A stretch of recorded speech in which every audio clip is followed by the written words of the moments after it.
Muslim, and Jewish teens and adults working towards interfaith peace. The change I strive towards is not simply peace, but submersing ourselves into interfaith through the process. Throughout history, prejudiced thinking has strung along a trail of tragedy behind it, from Christian persecution to the Crusades to the Holocaust. We have fought for equal rights, voting rights, and freedoms we believe to be our human rights. So why not embrace the chance to dive into different cultures and traditions? I, for example, have lived my entire life from culture to culture by moving from South America to Europe and to the United States. I have lived experiencing traditions, foods, people, and religion. But even though I was lucky enough to travel the world, I was only a tourist.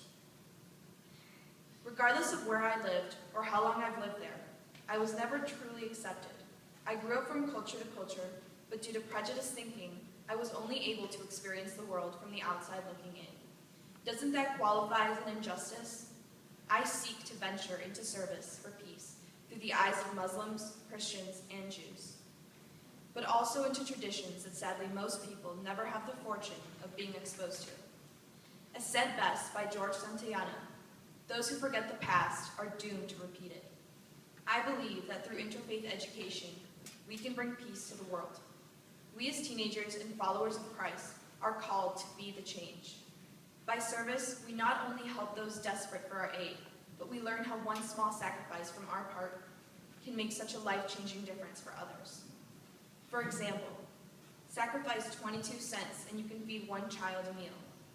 Sacrifice 2 hours of your time and you can make about 500 meals that will feed 60 or more people for an entire year.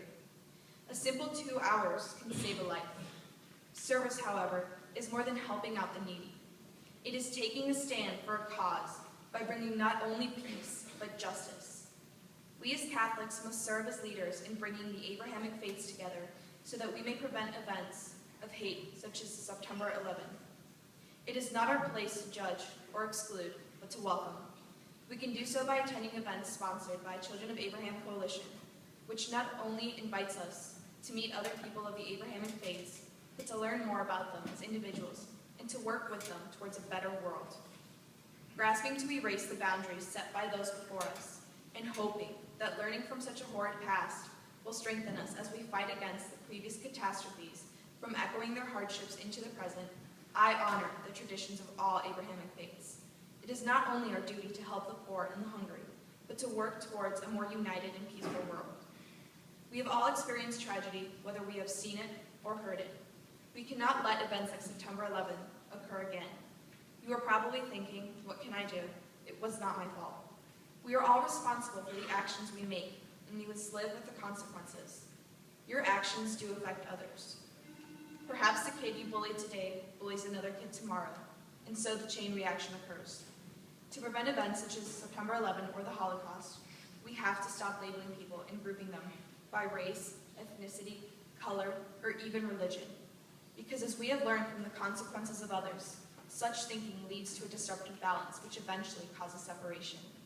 The world in which we live in is full of people we have yet to meet and experiences waiting to change.